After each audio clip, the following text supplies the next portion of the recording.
현대 정신분석학계의 최신 경향, 되게 인상 깊은 논문을 하나 읽었는데 기억나는 거 하나 이제 전해드릴게요. 다니엘 스턴이라고 하는 상호 주관성 학파의 중요한 정신분석가인데, 인간이 태어나서 언어를 배우기 이전 시기, 태어나서 한 18개월 정도, 1년 반, 그 시기에 유아들은 어떤 식으로 세상을 지각하고 또 정신을 자기 나름의 방식으로 소통을 하고 정신이 확장되는 그런 경험을 하게 되는가.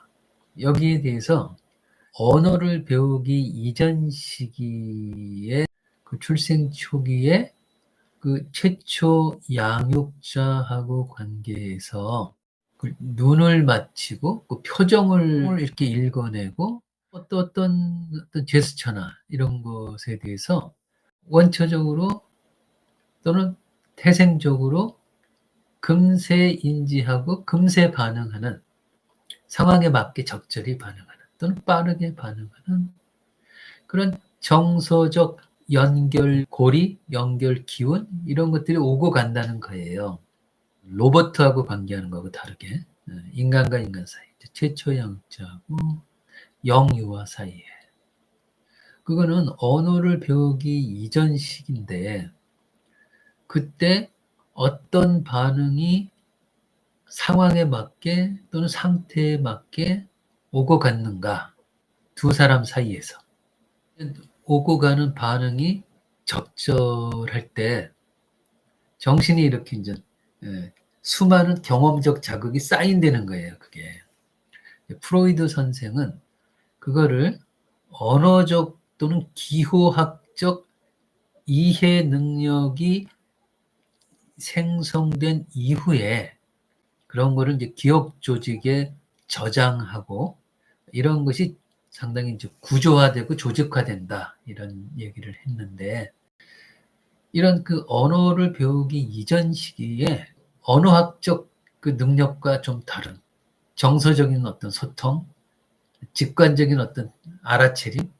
대상을 향한 어떤 관심과 기대 이런 게 서로 간에 오고 감으로써 금세 알아채림, 이런 작용이 1년 반 동안 요 안에 이제 쌓여 있다는 거예요. 성인의 정신 속에. 그거를 말로 표현하지 않아도 사람을 만날 때 첫 1년 반 동안 경험한 그 지식이 이후의 사람 관계에서 사람 만날 때마다 작동된다는 거예요. 그거를 암묵적 비의식이다라고 이제 그 지칭을 했어요.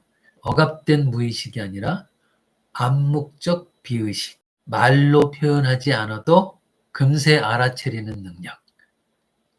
그게 있다는 거예요, 사람이. 그리고 사람을 만날 때마다 그게 작동된다는 거예요. 인간의 역사가 계몽주의 과학사상이 역사적으로 이렇게 발달된 이후에는 언어적으로 정확하게 표현하고 언어적으로 묻고 답하고 이 능력이 가장 고급 능력이다라고, 그래서 언어를 잘 사용하고 지성을 잘 사용하는 사람이, 즉 언어적 지성이죠.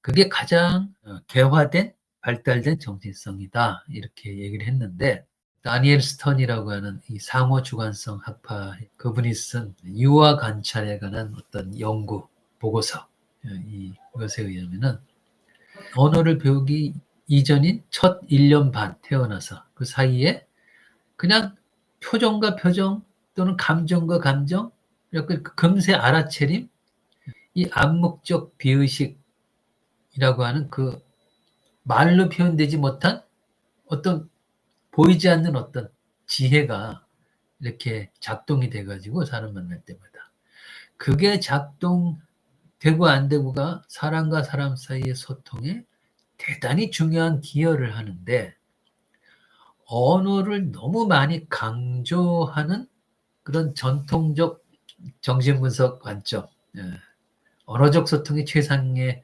소통이다라고 이걸 너무 많이 강조하게 되면은 그런 암묵적 비의식, 금세 알아채리는 능력 또는 금세 상대방이 원하는 걸 이렇게 채워주는 능력, 그 능력의 그 중요성이 이렇게 주변화되기 때문에 이제 관점의 전환을 이렇게 해가지고 언어적 소통 이전에 저 사람이 나한테 기대하는 게 무엇이구나.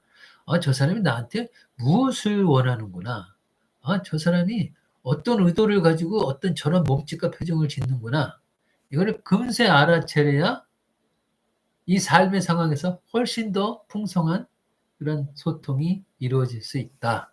그리고 그런 소통 능력은 한 사람의 숙고하는 그런 사고 능력보다 사람과 사람 사이에서 경험하면서 쌓이고 이렇게 발달해가는 거라서, 그리고 최초 1년 반 동안 그게 그 토대가 형성되는 거라서 그 능력을 인생에서 활용하는 것에 좀 더 많이 주목해야 된다. 심지어 사람의 어떤 고뇌를 치유하는 정신분석 치료법에도 그것의 소중함을 좀 더 주목해야 된다. 이런 내용이에요. 말로 표현하지 않아도 금세 알아채리면서 상대방한테 금세 그 사람이 원하는 반응을 해주는 그 능력. 이거 정신분석 상담 세팅에서도 이것에 좀 더 주목해서 정성을 기울여야 된다. 나는 이 프로이드 정신분석의 10년 동안 모든 전집에 그냥 강의 노트 해가면서 가르치고 익혀왔고, 한 25년 동안 이제 프로이디안의 관점에서 정신분석 상담도 해오고 그랬었는데, 그 최신 경향인데 상호주관성 그 학파의 관점이 이게 너무 언어적 숙고, 언어적 소통을 중시하는 이 정신분석적 그 치료 세팅, 이것에서 금세 알아채리는 감정적 소통과 금세 알아채리는 비언어적인 소통, 암묵적 소통, 이것에 큰 비중을 두지 않았었는데 다니엘 스턴의 논문을 보니까 음미할 게 참 많구나 하는 그런 생각이 들어서 오늘 여러분한테 전하고 싶네. 자, 그런데 좀 재밌는 거예요. 지금 이 스트리밍 이 만남이. 나는 여러분을 얼굴로 볼 수 없잖아요. 그래서 얼굴 표정이라든가 뭐 볼 수가 없어요.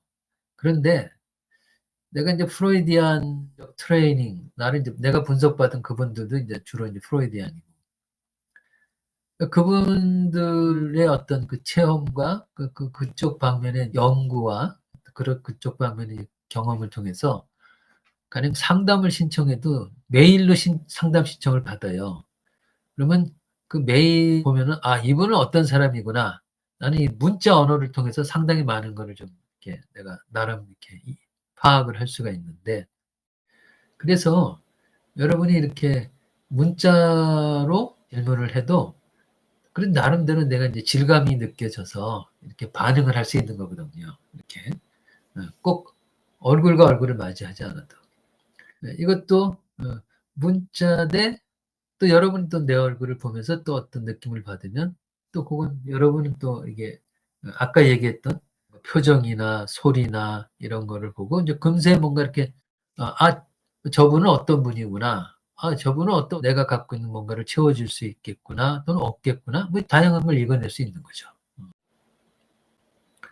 그래서 언어적 소통은 정신분석 치료에 되게 근간이었는데 이런 그 비언어적인 금세 알아채리는 그것도 한번 보충을 하면은 상당히 서로 깊은 내면의 무의식을 접속하는데 도움도 될 수 있어. 언어적 소통의 그 배경에 어떤 무의식이 함께 작동되는가.